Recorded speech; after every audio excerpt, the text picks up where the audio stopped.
ನಮಸ್ಕಾರ ಎಲ್ರಿಗೂ Raghavendra academy YouTube ಚಾನಲ್ಗೆ ತಮ್ಮೆಲ್ಲರಿಗೆ ಸ್ವಾಗತ.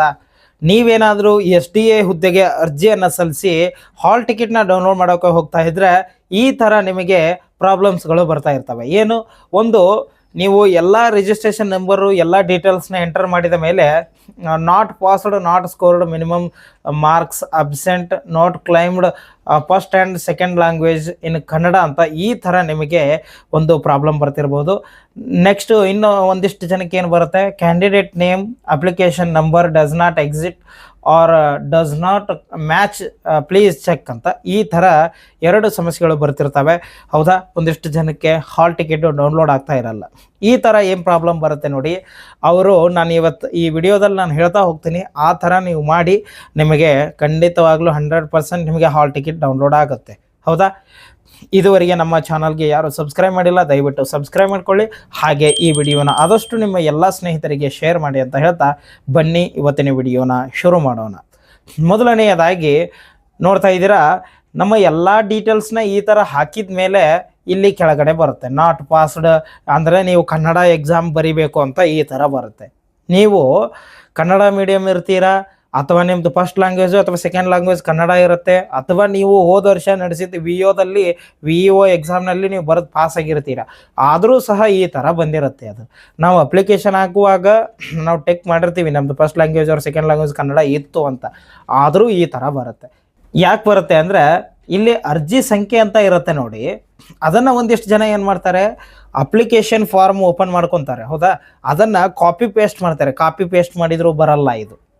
ಓಕೆ, ಕಾಪಿ ಪೇಸ್ಟ್ ಮಾಡಿದರೂ ಬರಲ್ಲ. ಹಾಗೆ ಅಭ್ಯರ್ಥಿಯ ಹೆಸರು ಅಂತಿರುತ್ತೆ ನೋಡಿ, ಇಲ್ಲಿ ಅವ್ರು ಏನು ಮಾಡ್ತಾರೆ, ಫುಲ್ ನೇಮ್ ಹಾಕ್ತಾರೆ. ಹೌದಾ, ಇವಾಗ ರಾಜು ಅಂಗಡಿ ಅಂತ ಇತ್ತು ಅಂತ ಇಟ್ಕೊಳ್ಳಿ, ಅವ್ರು ಏನು ಮಾಡ್ತಾರೆ, ರಾಜು ಅಂಗಡಿ ಅಂತ ಪೂರ್ತಿಯಾಗಿ ಹಾಕಿಬಿಡ್ತಾರೆ. ಅವಾಗ ಏನಾಗುತ್ತೆ, ಅದು ಬರಲ್ಲ. ಅವಾಗ ಏನು ಮಾಡಬೇಕಂದ್ರೆ ಫಸ್ಟ್ ಅವ್ರ ನೇಮ್ ಏನಿರುತ್ತೆ ನೋಡಿ ಅದನ್ನು ಅಷ್ಟೇ ಹಾಕಬೇಕು. ಈ ಥರ ಇವಾಗ ರಾಜು ಅಂತ ಇದ್ದರೆ ರಾಜು ಅಂತ ಅಷ್ಟೇ ಹಾಕಬೇಕು. ಹೌದಾ, ಅಂಗಡಿ ಅಂತ ಅವ್ರು ಏನಾದರೂ ಸರ್ನೇಮ್ ಹಾಕಿದರೆ ಅದು ಬರಲ್ಲ. ಕ್ಯಾಪ್ಚಾನ ಎಂಟರ್ ಮಾಡಬೇಕು. ಇದು ಕ್ಯಾಪ್ಚಾ ಎಲ್ಲರೂ ಎಂಟರ್ ಮಾಡ್ತಾರೆ. ಒಂದು ಅಪ್ಲಿಕೇಶನ್ ಫಾರ್ಮ್ನ ಹಾಕೋ ನಂಬರ್ನೇ ಅವರು ಏನು ಮಾಡಿಬಿಡ್ತಾರೆ, ಕಾಪಿ ಪೇಸ್ಟ್ ಮಾಡಿದರೂ ಬರಲ್ಲ. ಹಾಗೆ ಅದರಲ್ಲಿ ಏನಾದರೂ ಒಂದು ಮಿಸ್ಟೇಕ್ ಆಗಿರುತ್ತೆ. ಹಾಗೆ ನೇಮು, ಇವಾಗ ನಿಮ್ದೇನಾದರೂ ರಾಮಚಂದ್ರ ಅಂತ ಹೆಸರು ಇತ್ತು ಅಂತ ಇಟ್ಕೊಳ್ಳಿ, ಅವ್ರು ಏನು ಹೇಳಿದ್ದಾರೆ, ಫಸ್ಟ್ 4 ವರ್ಡ್ ನಿಮ್ಮ ಹೆಸರು ಇರುತ್ತೆ ನೋಡಿ, ಅದರ 4 ಅಕ್ಷರಗಳನ್ನು ಹಾಕಿ ಅಂತ ಹೇಳಿದ್ದಾರೆ. ಒಂದಿಷ್ಟು ಜನ ಏನು ಮಾಡ್ತೀರಿ, ನಿಮ್ಮ ಮೊದಲನೆಯ ಅಕ್ಷರದ 4 ಅಕ್ಷರಗಳನ್ನು ಹಾಕು ಅಂತ ಹೇಳಿರ್ತಾರೆ. ಅವ್ರು ಏನು ಮಾಡಿಬಿಡ್ತಾರೆ, 4 ಸ್ಪೆಲ್ಲಿಂಗ್ ಹಾಕ್ತಾರೆ. ಈಗ ರಾಮಚಂದ್ರ ಅಂತ ಇತ್ತು ಅಂದರೆ ರಾಮ ಅಂತ ಅಷ್ಟೇ ಹಾಕಿಬಿಡ್ತಾರೆ. ಆವಾಗಲೂ ಸಹ ಬರಲ್ಲ ಇದು. ಅದನ್ನು ಒಂದು ಸ್ವಲ್ಪ ನೋಡ್ಕೊಳ್ಳಿ. ಹಾಗೆ ಇನ್ನೊಂದು ಪ್ರಾಬ್ಲಮ್ ಬರುತ್ತೆ, ಏನು, candidate name application number is does not exit ಅಂತ ಇರುತ್ತೆ. ಹೌದಲ್ವಾ, ಇದರಲ್ಲಿ ಏನು ಮಾಡಿರ್ತಾರೆ ಅಂದರೆ, ಇಲ್ಲಿ ನೋಡ್ತಾ ಇದ್ದೀರಾ ರಾಜು ಮುತ್ತಪ್ಪ ಅಂಗಡಿ ಅಂತ ಇದೆ.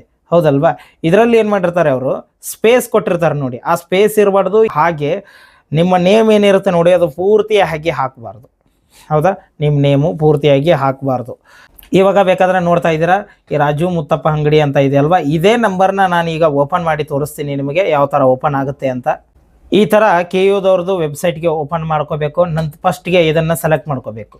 ಮಾಡ್ಕೊಂಡ ನಂತರ ಅಪ್ಲಿಕೇಶನ್ ನಂಬರ್, ಹೌದಾ, ಅಪ್ಲಿಕೇಶನ್ ನಂಬರ್ನ ಎಂಟರ್ ಮಾಡಬೇಕು. ಒಬ್ಬರು ಒಂದಿಷ್ಟು ಜನರು ಸ್ಕ್ರೀನ್ಶಾಟ್ ಹಾಕಿದ್ರು ನನಗೆ, ಅದರಲ್ಲಿ ನೋಡಿದ್ದೀನಿ ನಾನು.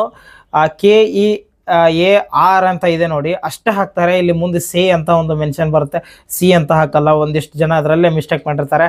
ಅದನ್ನು ಕರೆಕ್ಟಾಗಿ ಹಾಕ್ಕೊಳ್ಳಿ. ಅಪ್ಲಿಕೇಶನ್ ನಂಬರ್ ಅಂತ ಇದೆ, ಅದನ್ನು ಹಾಕ್ಕೊಳ್ಳಿ.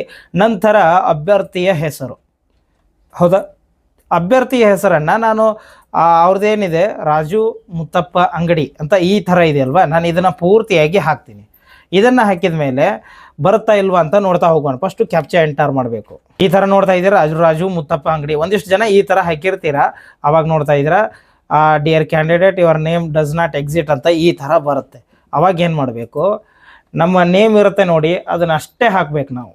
ನಮ್ಮ ನೇಮು ರಾಮಚಂದ್ರ ಅಂತ ಇದ್ದೀರಾ, ರಾಮಚಂದ್ರ ಅಂತ ಹಾಕಿ, ರಾಜು ಅಂತಾರೆ ರಾಜು ಹಾಕಿ, ನಿಮ್ದು ಏನು ನೇಮ್ ಇರುತ್ತೆ ನೋಡಿ ಅದನ್ನು ಹಾಕಬೇಕು.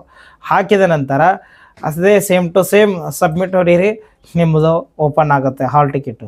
ಒಂದಿಷ್ಟು ಜನದ್ದು ಕಾಪಿ ಪೇಸ್ಟ್ ಮಾಡಿರ್ತೀರ ನೋಡಿ, ಹೀಗಾಗಿ ಬರಲ್ಲ. ಕರೆಕ್ಟಾಗಿ ಹಾಕಿದರೆ ನಿಮ್ಮ ಹಾಲ್ ಟಿಕೆಟ್ ಬರುತ್ತೆ. ನೋಡ್ತಾ ಇದ್ದೀರಾ, ಇಲ್ಲಿ ಹಾಲ್ ಟಿಕೆಟ್ ಡೌನ್ಲೋಡ್ ಆಯಿತು ಅಂದರೆ ನಿಮ್ಮ ನೇಮ್ ಇರುತ್ತೆ, ಅಪ್ಲಿಕೇಶನ್ ನಂಬರು, ನಿಮ್ಮ date of birth, rule number ಇರುತ್ತೆ. ಹಾಗೆ ಡೌನ್ಲೋಡ್ ಅಡ್ಮಿಟ್ ಕಾರ್ಡ್ ಅಂತ ಪ್ರತಿಯೊಂದು ಮಾಹಿತಿಯೂ ಸಹ ಇರುತ್ತೆ. ಹಾಗೆ ಒಂದಿಷ್ಟು ಜನದ್ದು ಅಪ್ಲಿಕೇಶನ್ ಫಾರ್ಮ್ ಇರುತ್ತೆ. ಅಪ್ಲಿಕೇಶನ್ ಫಾರ್ಮ್ನಲ್ಲಿ ಒಬ್ಬರದು ಫೋಟೋ ಇದ್ದ ಕಡೆ ಏನಿರುತ್ತೆ ಸಿಗ್ನೇಚರ್ ಇರುತ್ತೆ, ಸಿಗ್ನೇಚರ್ ಇದ್ದ ಕಡೆ ಫೋಟೋ ಇರುತ್ತೆ, ಅಥವಾ ಒಂದಿಷ್ಟು ಜನರದ್ದು ಫೋಟೋನೇ ಬಂದಿರಲ್ಲ.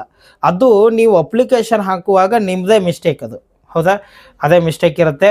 ಅದಕ್ಕೆ ನೀವು ಎಕ್ಸಾಮಿಗೆ ಹೋಗ್ತೀನಿ ಅಂದರೆ ಎಮರ್ಜೆನ್ಸಿ ಒಂದು 2-3 ಫೋಟೋ ತೊಗೊಂಡು ಹೋಗಿ ಅಲ್ಲಿ ಅವ್ರನ್ನ ರಿಕ್ವೆಸ್ಟ್ ಮಾಡಿಕೊಂಡು ಎಕ್ಸಾಮ್ ಬರ್ಬೋದು. ಇಷ್ಟು ಈ ವಿಡಿಯೋದಲ್ಲಿ. ಈ ವಿಡಿಯೋದ ಬಗ್ಗೆ ನಿಮಗೆ ಏನೇ ಡೌಟ್ಸ್ ಇದ್ದರೂ ಸಹ ನನಗೆ ಕಮೆಂಟ್ ಮಾಡಿ ಅಂತ ಹೇಳ್ತಾ ಇವತ್ತಿನ ವಿಡಿಯೋನ ಮುಗಿಸ್ತಾ ಇದ್ದೀನಿ. ಧನ್ಯವಾದಗಳು.